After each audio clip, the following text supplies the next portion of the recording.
Rutherford Issues with Bryan Barrett on FM 101.9 and AM 1450 Murfreesboro, FM 100.5 Smyrna. Listen and watch at WGNSradio.com. Rutherford Issues is powered by Middle Tennessee Electric. They have a charitable foundation called Sharing Change, and it's funded by members who round up their electric bills to the nearest dollar each month as a donation and support hundreds of nonprofits. Find out more at sharingchange.org. It's time to talk about one of my favorite subjects, Rutherford County Schools, and School Board Vice Chair Claire Maxwell joins us here in studio. Good morning. Good morning. Thank you for having me. Good to have you. Rutherford County School product right here, so. Likewise. Yeah. I'm going to be filling in on Monday on the Action Line program at 8 a.m. and or 8:10, and Butch Campbell is going to be on, my former principal, and we're going to talk about Walter Hill's 100th. And John Dinkins, who I do a lot of things here at the station with. That is going to be a marvelous celebration. Yeah, and we're going to be, he's going to join me, and we're going to reminisce about Walter Hill, so that'll be fun. Our esteemed superintendent is an alumni of Walter Hill. He is, very proud alumni. Yes, he is. Yeah, so that is awesome. So we'll be doing that on Monday, just for those who want to keep up with what's happening with schools. And back to school, 12 days away, Claire. It's going to be here. I'm sorry, kiddos. It's time to go back. But there's also some really good things that are going on as far as building-wise. And unfortunately, a lot of these projects won't be open for another year, the 25-26 cycle. But when you go back to school, you can really see what's going on. And I drove by Riverdale and Oakland yesterday, and man, you're not even recognize those schools when they're finished. Yeah, they've already blown out the middle. So when you went in the front entrance where the cafeteria and guidance, that's gone. Okay. And the cafeteria, so like the courtyard area? Yeah, well, the courtyard's beyond that. We're talking inside. Oh. And that has to be ready next week. Oh, wow. So it looks like it's going to be. But the renovations at Riverdale and Oakland were very extensive. Mm-hmm. They were basically a whole facelift for the school. Bigger cafeteria, a bigger auditorium, and so it's going to be encapsulating the kids in a hallway. Whenever they go to another part of the school, the annex will now be attached to the main, which is a huge thing through a sky bridge. Well, to tell you how long I've been around, I was in the second year of the Oakland annex. So. Oh, okay. So you remember that. Yeah. And then the courtyard, we're going to have to say goodbye to the courtyard as we know it. There's going to be 30 classrooms in that courtyard, 2-story high, and the second story will connect to the annex by a sky bridge. And you will drive underneath to get back to softball, football at Oakland, and so it's going to be beautiful. It's going to be really, really pretty. And yeah, that second entrance really helped too, though. Oh, absolutely. They had to make there were a lot of bumps in the road, but we got through them. But there was things that the state wanted us to do. There was things the city wanted us to do. And we just all worked together and we got it done. And they're on track to be opening next fall, and it's going to be glorious. And I'm really, really proud of that. And Smyrna looks like they may be almost done. I mean, they got their renovations were not as extensive as Riverdale and Oakland. So they were doing basically an added wing that will hopefully get them out of portables as well. And it's beautiful as well. And I need to run over there and see it, because the last time I drove by, it looked great from the outside. They really were moving and shaking on that, because they were able to start that earlier than they did the projects. Riverdale and Oakland kind of got bogged down with, this pipe.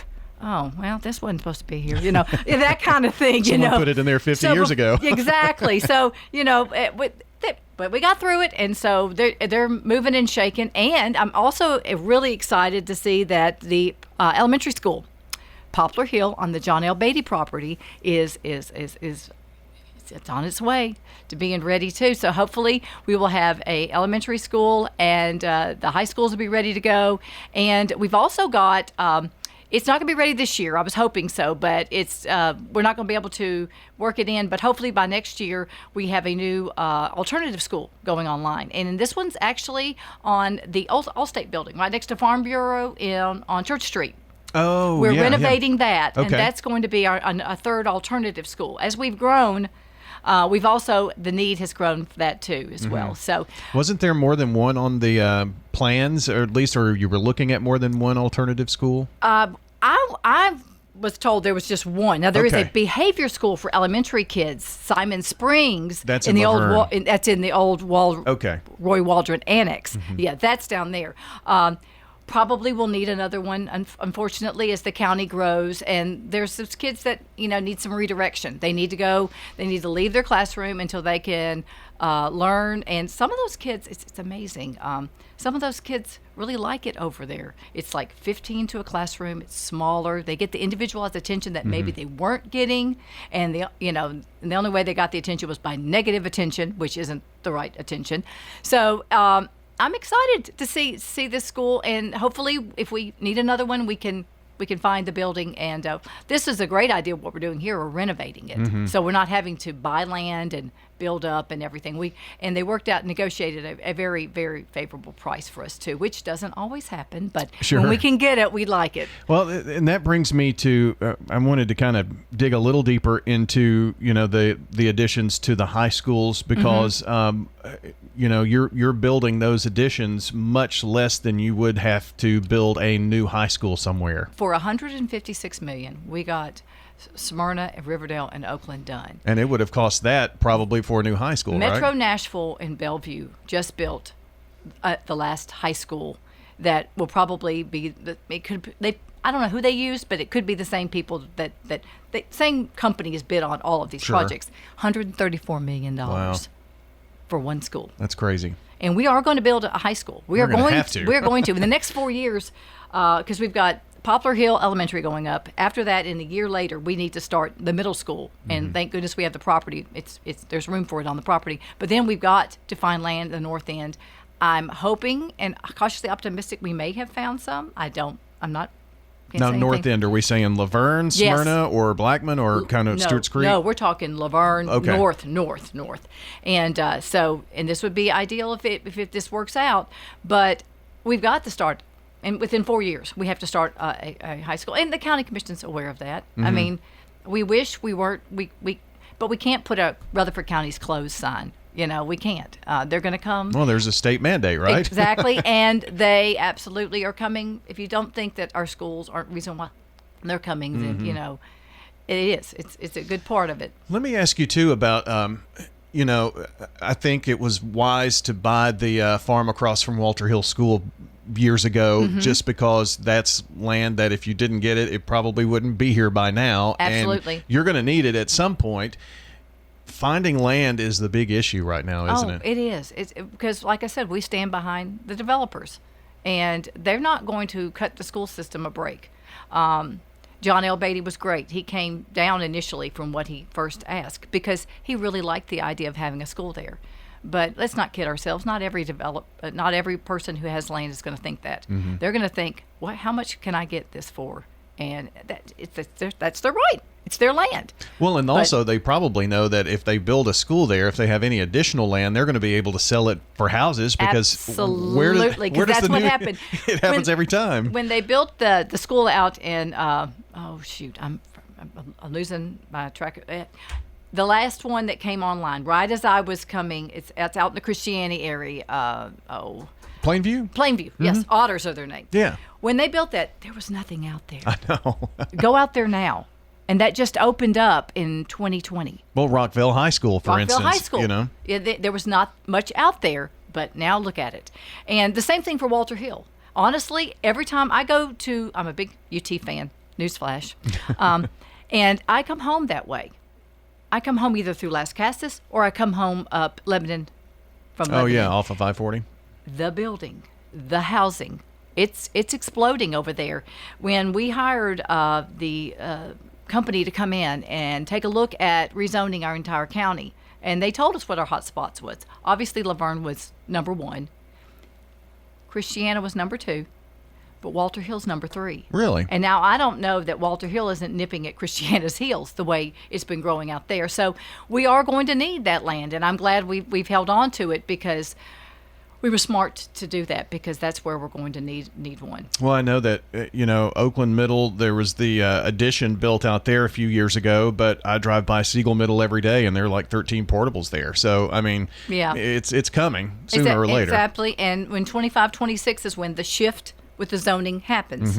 And Oakland will be, Oakland has been under capacity for a few years, but it won't be. It won't be. The new zoning shift is going to remedy that because we listened to the county commission and they said we'll give you money for a school, but we want you to fill up the seats you've got. So that's why we did what we did. And let's face it, it's probably the most unpopular thing that you do as a school board member. Oh, I know. Nobody loves that. Oh, thank you for the rezoning. No, never have gotten that email, but it was necessary, and we're going to get through this. I was rezoned. My own kids were rezoned while I was growing. My kids were going to school. So it happens. But all the schools, my point was, and another reason why I was so adamant when I came on the board that we renovate and up the capacity as well at Riverdale and Oakland was all the schools.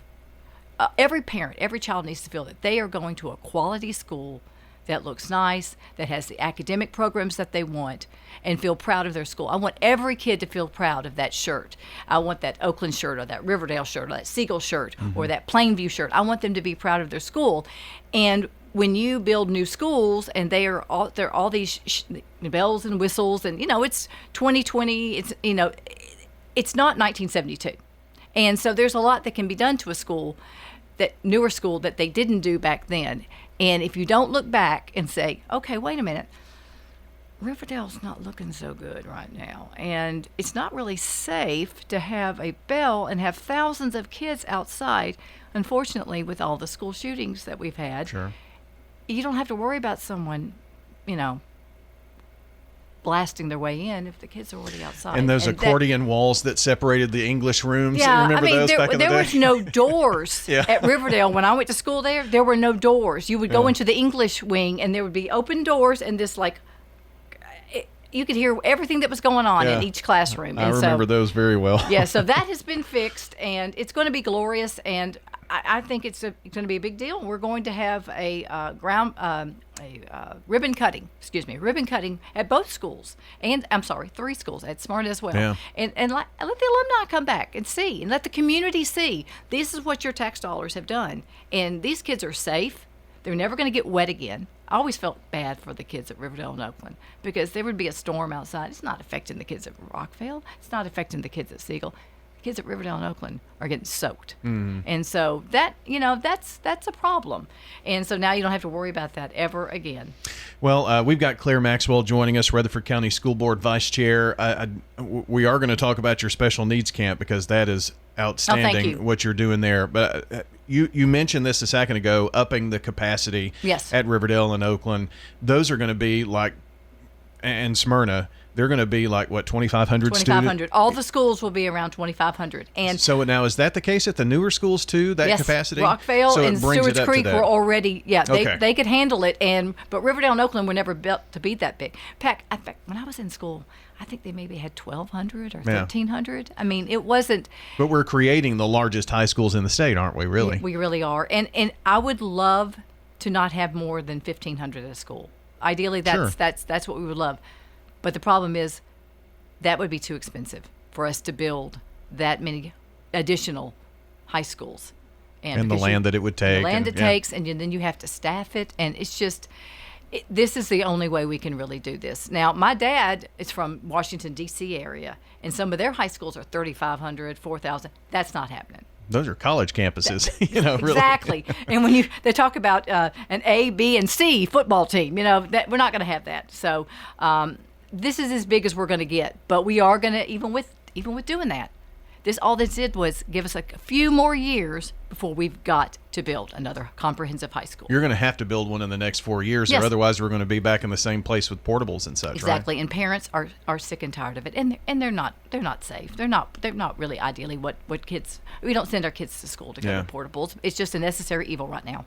Well, I don't want our time to get away before we talk about your special needs camp. This is something pretty near and dear to your heart, isn't it? Yes, it is. I started this right before COVID. I think it was 2019, and the first year it was at Riverdale, and it was just 10 kids.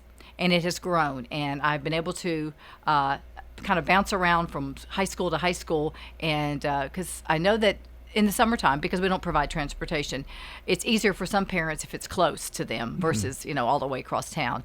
So this year we had it at Siegel. It was wonderful accommodations. Larry Creasy, thank you so much we had 2 rooms that were right there near this event center entrance, and we had 20 kids, the most we've ever had. Before that, it was like 17, but we had 20 kids. I had the best staff I've ever had. I mean, people call me now wanting to work my camp, and I don't. It used to be when it first started, I had to kind of come, please, if you can take a week, or if you can't do every week, can you do a day or two? Now they call me in January, February. Hey, Miss Claire, when's camp? I have some peer tutors that were kids in high school that worked with special needs kids that graduated, that have been with me for 5 years, and they call me. And they want to work, and they brought their friends, and it's wonderful. This year's theme was Base Discovery Center couldn't be a better partner. They are just wonderful, and they come up with the greatest projects in the mornings for the kids to do. They're learning, but they don't realize they're learning. Yeah. That's the best That's thing. the best, isn't it? It is. But they were based on the Olympics this year, so they got to do, instead of the javelin toss, they did the noodles toss. And instead of the hammer throw, or not the hammer, but what is that big ball? I'm sorry. Oh, now you've got me thinking. I'll think of it in a second. Okay. I don't know what you're talking about. Okay. So instead of that, they had a very wet sponge. So I they would see. dip the sponge, it would get heavy and wet, and they would throw that, and they had lines to see who could throw it the farthest. The kids were in competition with one another, and they loved it. And Shot put. There we go. I'm so sorry. I just couldn't think of that. But yeah, so it was really, really a great day. They had an obstacle course we did one day, and then in the afternoons, that's when my part comes in. I invited the sheriff's department to bring Fred, and Fred's got a little girlfriend now, and sweetest little bloodhounds you've ever seen. And the kids absolutely loved Fred, and they just loved our first responders. They really do. They really take to them. And then on Tuesday, we had this wonderful lady bring Bonnie. Bonnie is a miniature horse that rides in a minivan. And it's the cutest thing you've ever seen, to see the sides of the drawer, the minivan open up, and here comes this little miniature horse out. And they all got to pet the horse, and they got to groom the horse. They got to brush Bonnie, and that was really great. And then I want to thank Siegel, the band. They came out and did a little mini concert for our kids on Wednesday, and they love that. And then Thursday has been, and I thank Mr. Rodriguez, has been Kona Ice Day.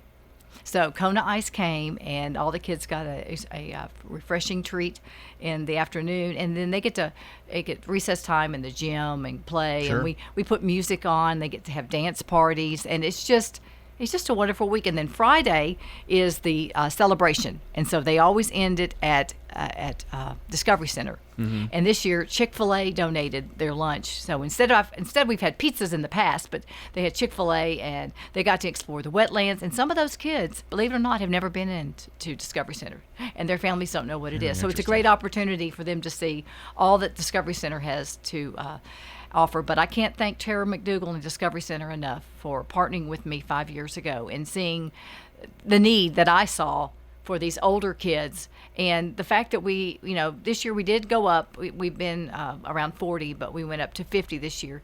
But if the parents don't have it, it's okay. It's okay. We've got scholarships. There's always someone that Sure. pays extra. So now let's plan for next year. For those folks listening that are just hearing about this, maybe know a family member, maybe they have someone in the family that this would be a cool thing. Reach out to me about February.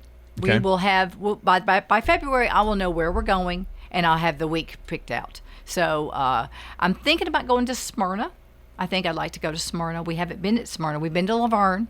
We've been to Blackman. We've been to Riverdale. We've been to Oakland. And now we've been to Siegel. So I think Smyrna's up next. And that will be advantageous for those parents that live in the northern area of town, too. Absolutely.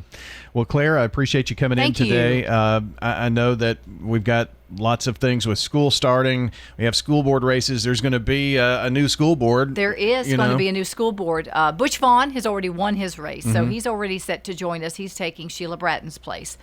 And but it's still jury's out on that last position. Coy Young has stepped down after 12 years, and Coy's a dear friend, and I thank him for his service. He's done a great job managing us through COVID and managing us through all this growth that we never saw on the horizon that it would get this way. We're averaging 1,500 a year. Well, but you're going to be on there 4 more years. I will be on there for 4 more years. So I've got some ideas of things I'd like to do too, especially the special needs community.